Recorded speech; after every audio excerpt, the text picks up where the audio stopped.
Hola amigos, aquí John de Proyecto Biblia. Tenemos una sorpresa, bueno, no tan sorpresa, para ustedes. Hace 2 años lanzamos un episodio súper importante de nuestra serie Lucas Hechos. ¡Wow! Es increíble que hayan pasado 2 años ya.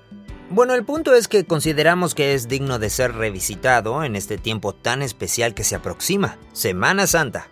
Quizás te estés preguntando, bueno, ¿qué lo hace tan especial como para que hayan decidido revisitar este tiempo de la historia bíblica?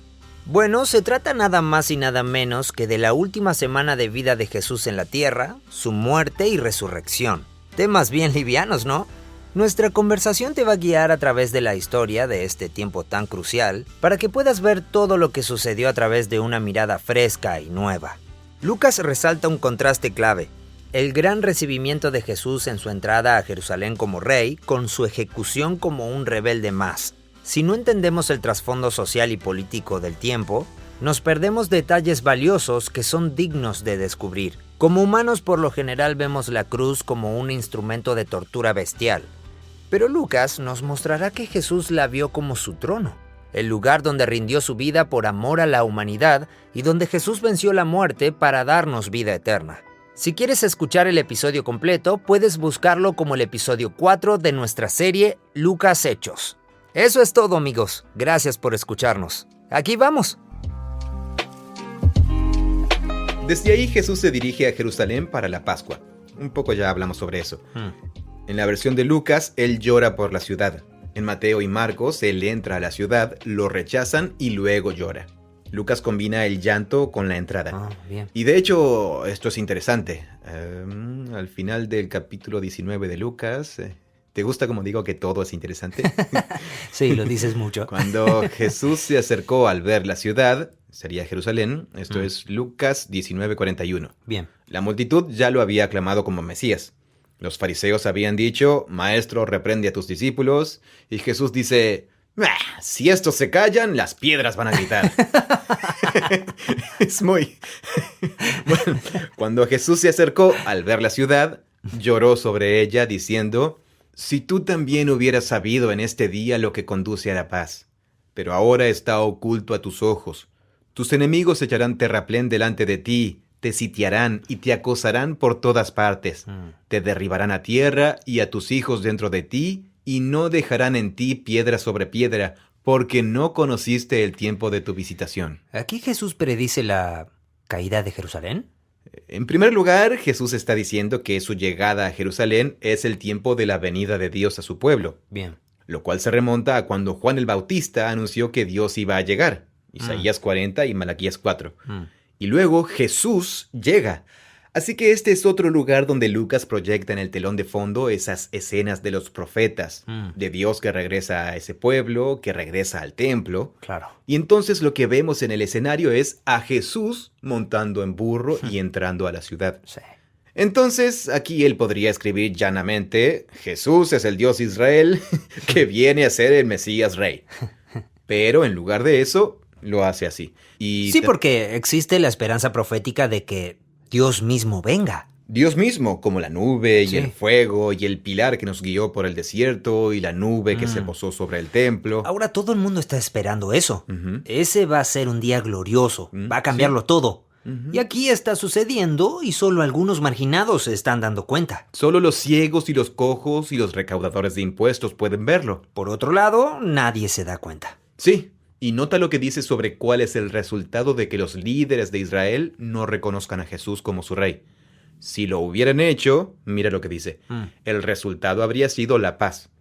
Así que hay que detenerse y pensar en lo que significa seguir a Jesús si eras uno de esos galileos que comenzaron a vivir sus enseñanzas.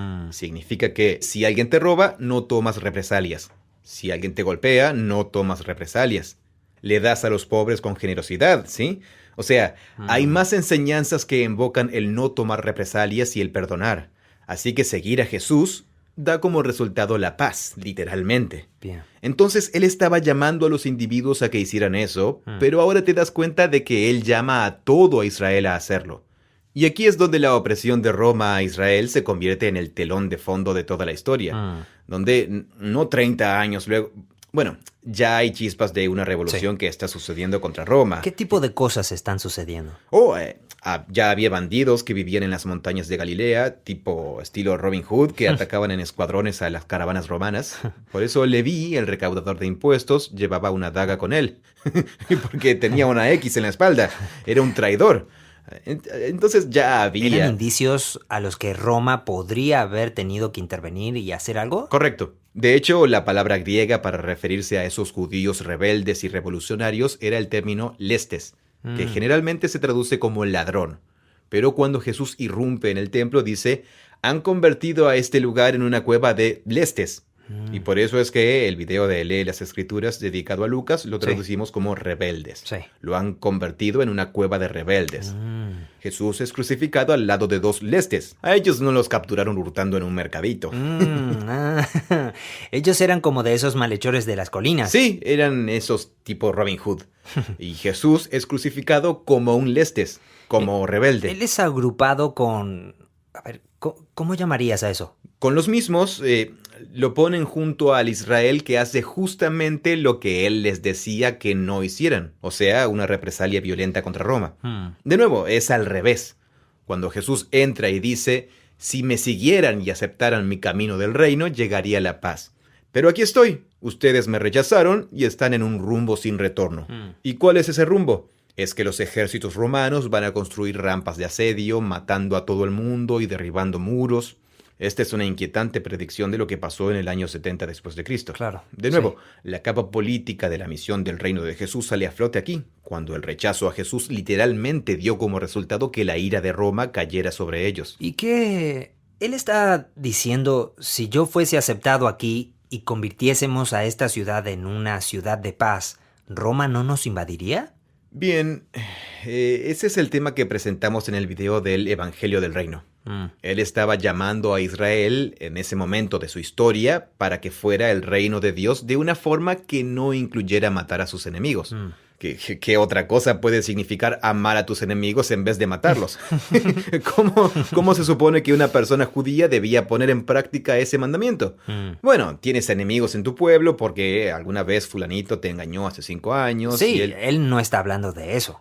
Bueno, también está hablando de eso. Ah, bien. Pero, ¿qué significa tener un ocupante militar? Es un verdadero enemigo. Es un enemigo, y Bien. Roma es solo la instalación más reciente. Sí. Antes de ellos estuvieron los griegos, y antes de ellos los persas, y antes de Es ellos... como que no hay una categoría para describir lo que es vivir en ese tipo de entorno. Sí, es muy difícil para la mayoría de los occidentales también. Sí. Así que nosotros no captamos de inmediato la controversia que Jesús causaba cuando decía algo como, lleven la carga una milla más, pongan la otra mejilla y cosas así. Porque te resistes. Sí. Como que tratas de resistirte a ese imperio y eso es lo justo. Y en la Y de enseñanza de Jesús también te estás resistiendo. Pero te estás resistiendo de manera diferente. Pero resistiendo sin violencia. Al revés.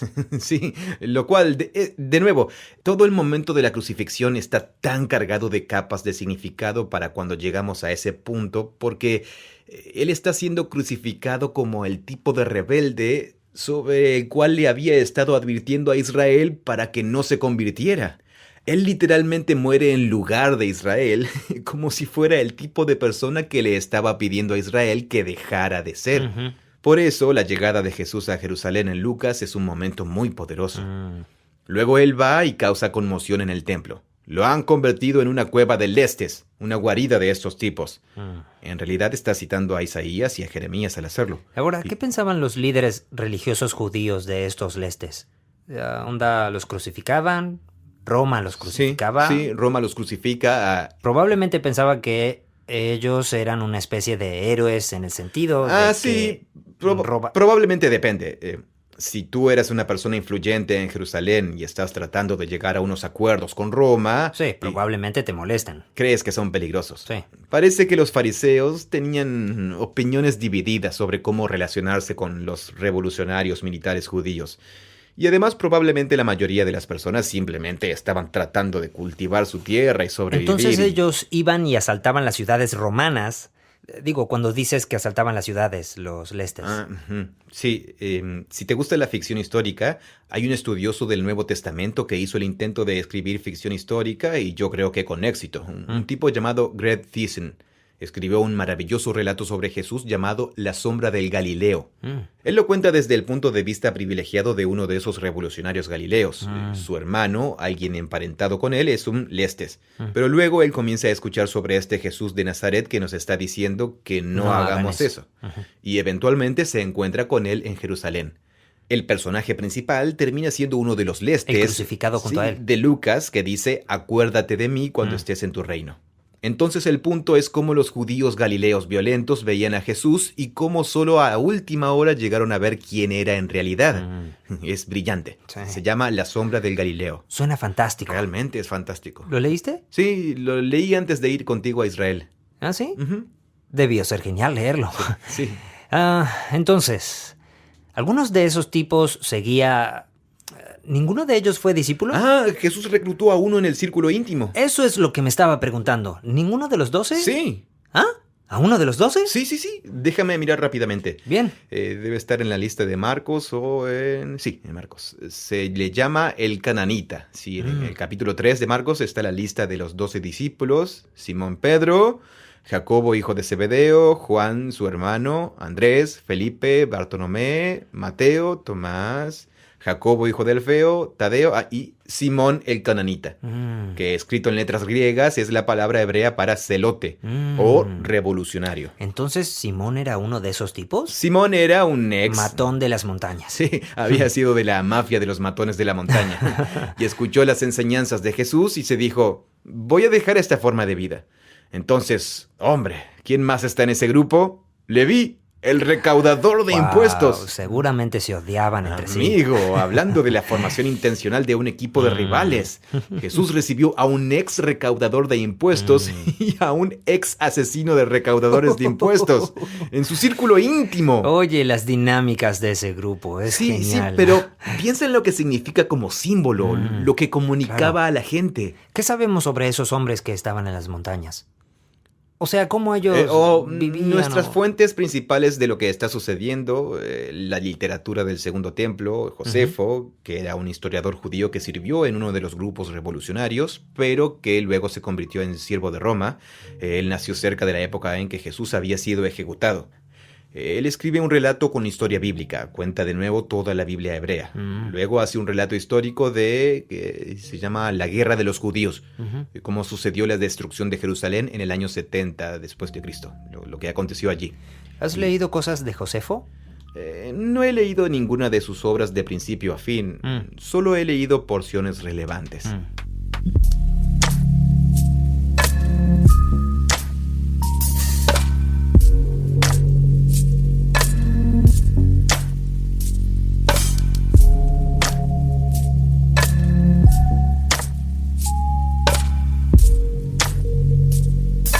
Bien, todo esto nos lleva al momento en que Jesús ofende a las autoridades del templo. Lo arrestan, pero la noche anterior a su arresto, el día es cercano a la Pascua. Y entonces Jesús usa la comida de la Pascua, otra vez, imágenes del Éxodo y la Pascua de fondo, y dice que su muerte será el equivalente al Cordero Pascual y que además dará lugar al nuevo pacto. Menciona que su sangre y su cuerpo darán lugar al nuevo pacto. Así que esto es sobre el perdón de los pecados, pero también la creación del nuevo remanente del pueblo fiel de Dios.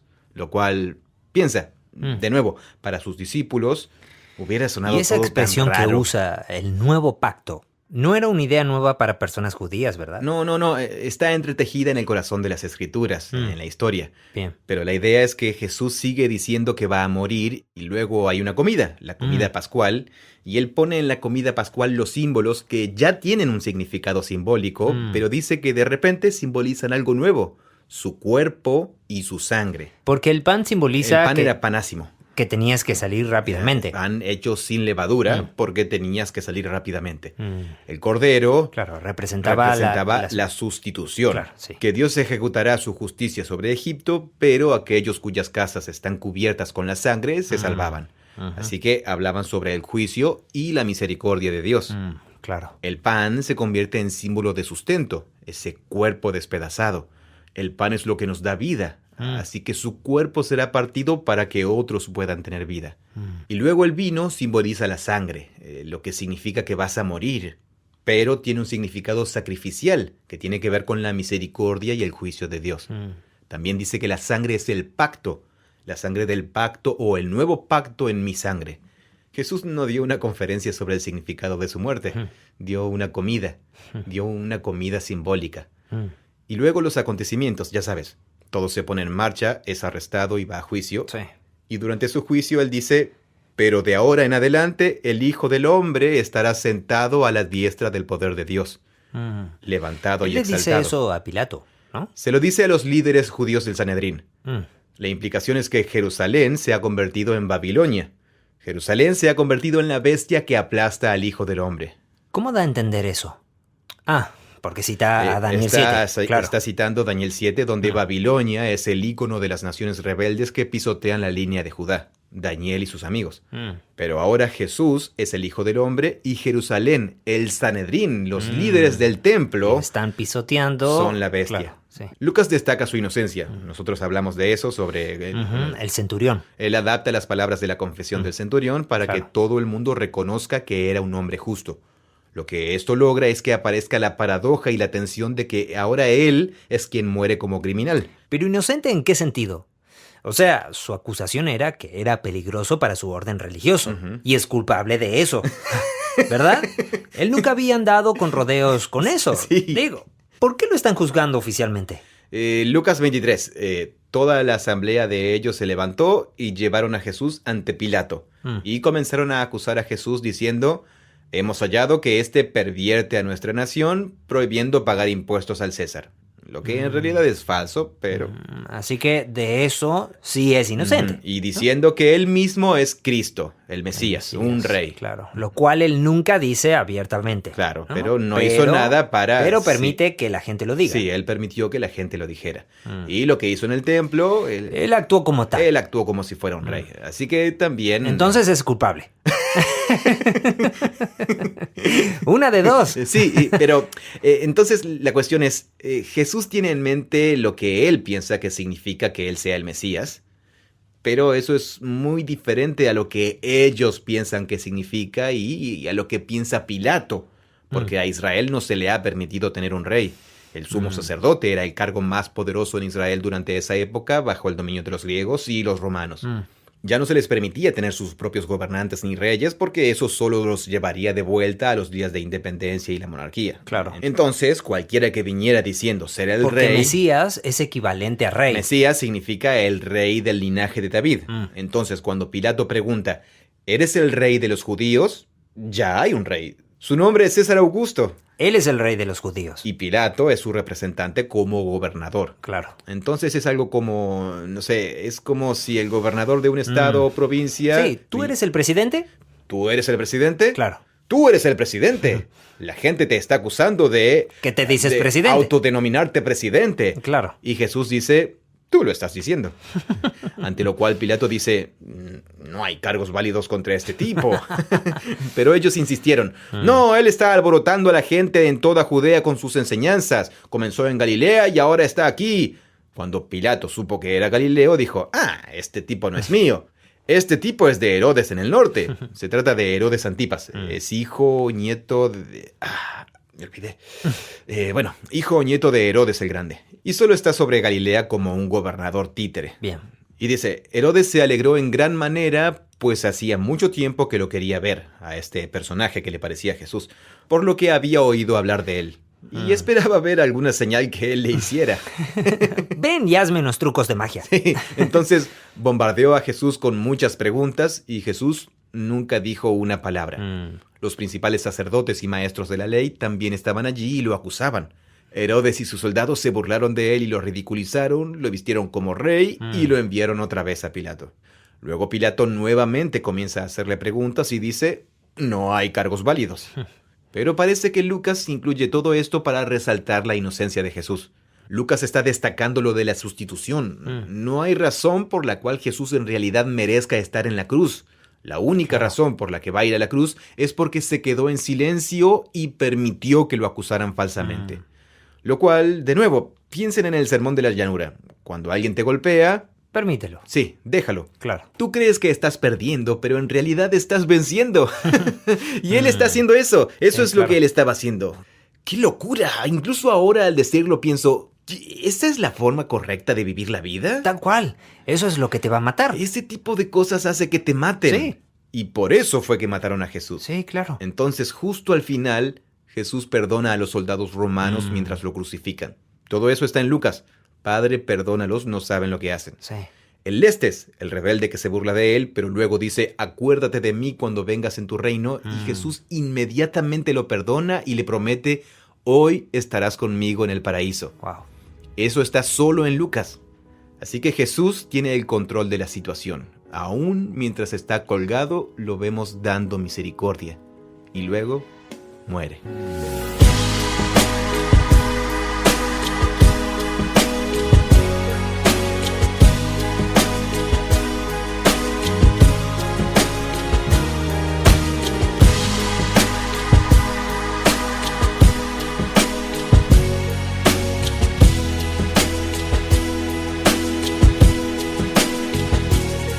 ¿El camino a Emaús solo aparece en Lucas?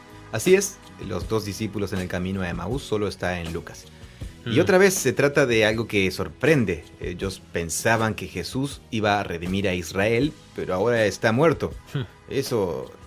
están decepcionados. Y esos son 2 de los 12, ¿no? Solo son algunos de los que viajaban con Jesús. ¿Y qué hay en Emaús? Y es una ciudad cercana. Ah, bien. Entonces Jesús está muerto. Se acabó la fiesta. Todo el mundo se va a su casa. Estos 2 discípulos están muy desilusionados. Quizá ellos son de Emaús. Es lo más probable, porque a otra razón irían allá. Y ellos están procesando todo esto. Y después, Jesús está ahí. Esta historia está llena de capas de ironía. Lucas tiene una razón para contarla aquí. Ellos están hablando de eso y luego Jesús está ahí, pero no lo reconocen. Eso es lo primero que dice la historia. Y uno dice, ¿qué? Un momento, ellos lo ven, pero no lo ven. Él está ahí con ellos. ¿Qué piensan ellos? ¿Es otro tipo viajero? Sí, dice que sus ojos estaban velados para que no lo reconocieran. De lo cual uno como lector dice, bueno, ellos pueden ver que hay un hombre judío ahí caminando con ellos, pero no lo reconocen. ¿Por qué? Tienes que seguir leyendo. Claro. ¿No era extraño ir por un camino hacia una ciudad y que alguien de repente empezara a viajar a tu lado? No, probablemente sucedía todo el tiempo. Es gente que está viajando. Es como ir por un camino de senderismo y que alguien diga, ¡hola! Sí, es un camino muy transitado. Uno se encuentra con viajeros, claro. Un hombre judío.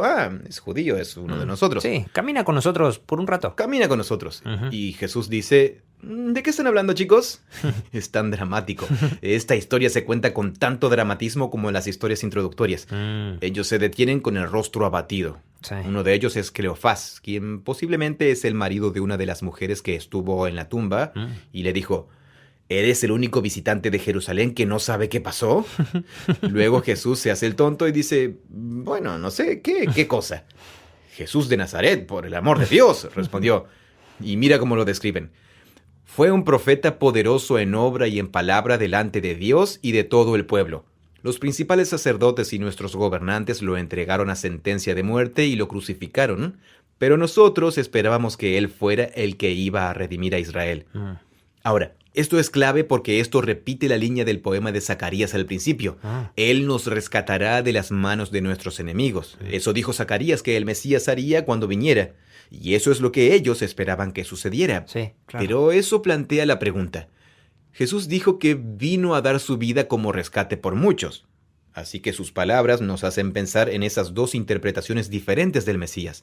La versión de la redención que tiene Jesús y la versión de la redención que tienen ellos. Claro. En la versión de ellos, si te crucificas, no puedes redimir. Claro, porque estás muerto. Porque estás muerto. Pero luego se vuelve aún más raro.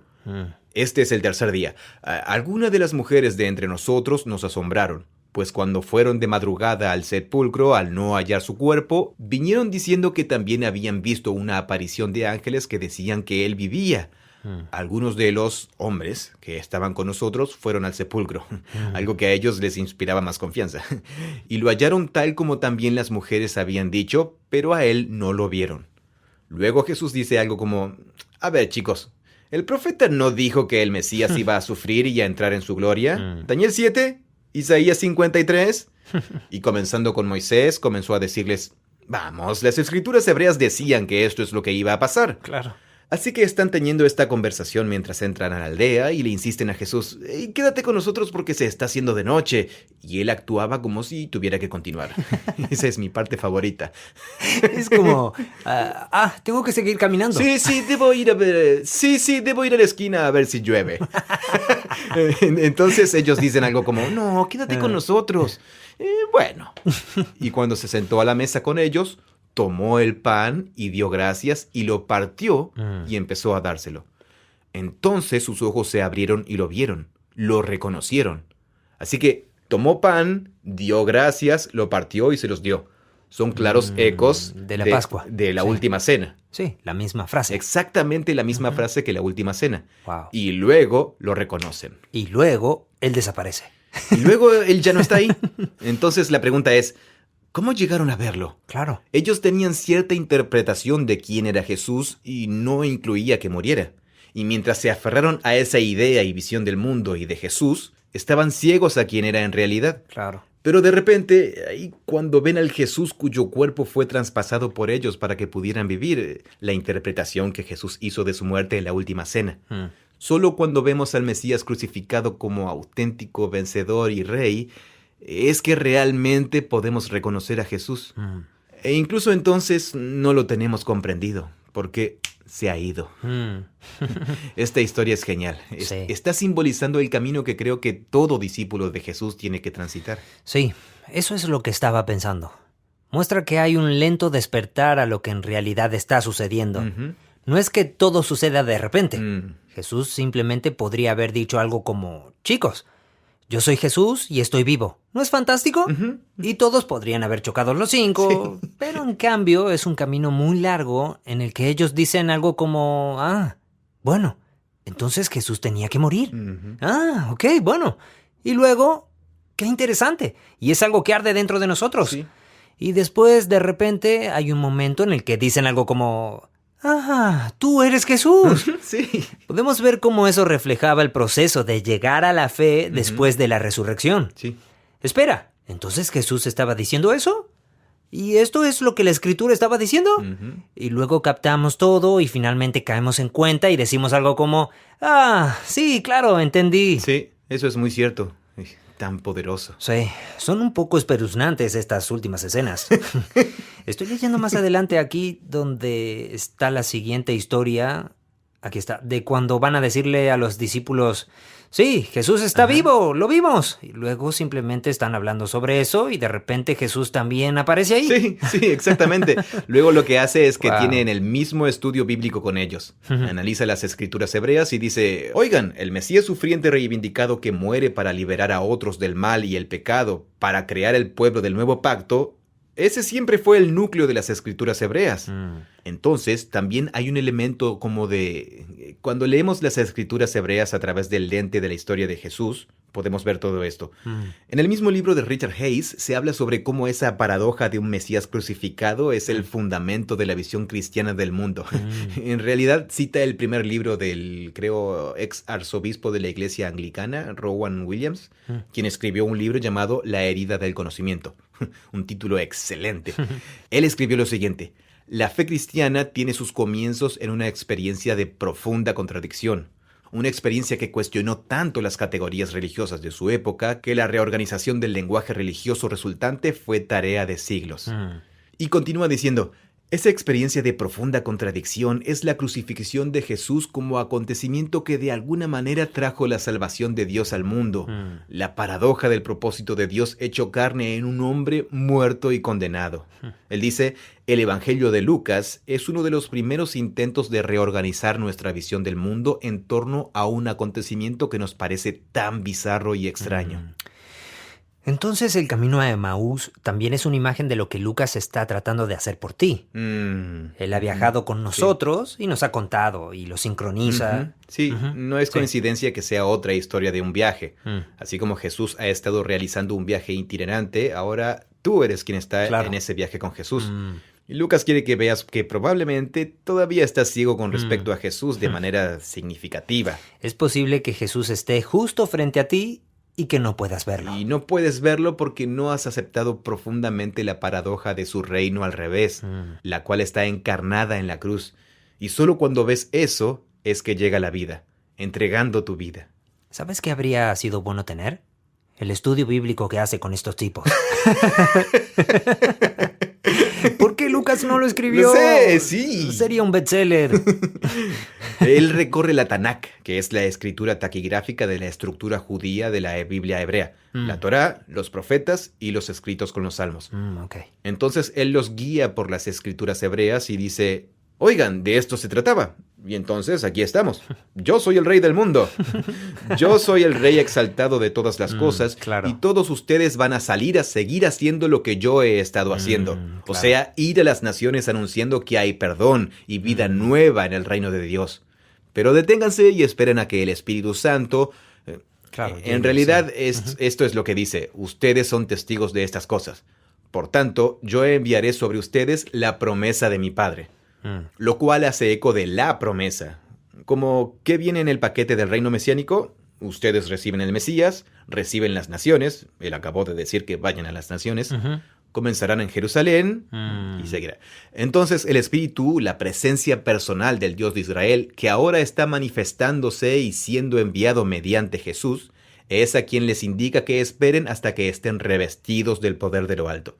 Luego salieron de la comida que estaban compartiendo con él, y él fue elevado al cielo. Y no se trata de ninguna extraña transportación extraterrestre.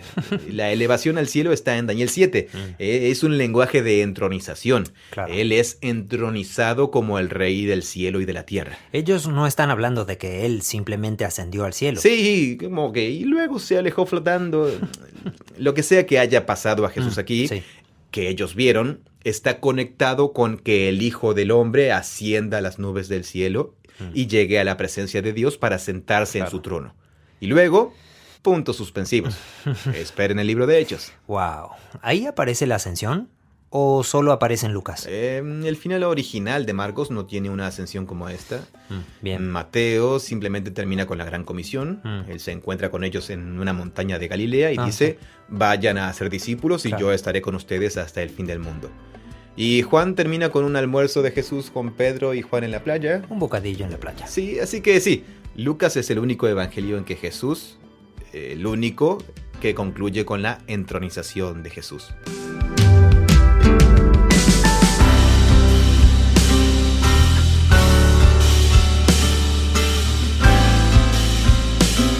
Gracias por escuchar este episodio de Babel Project. Babel Project es una organización sin fines de lucro, financiada por crowdfunding. Nuestra misión es experimentar la Biblia como una historia unificada que nos guía a Jesús. Somos capaces de hacerlo y ofrecerlo de manera gratuita gracias al generoso apoyo de muchas personas en el mundo entero como tú. Así que gracias por formar parte de esto junto a nosotros. Hasta el próximo episodio.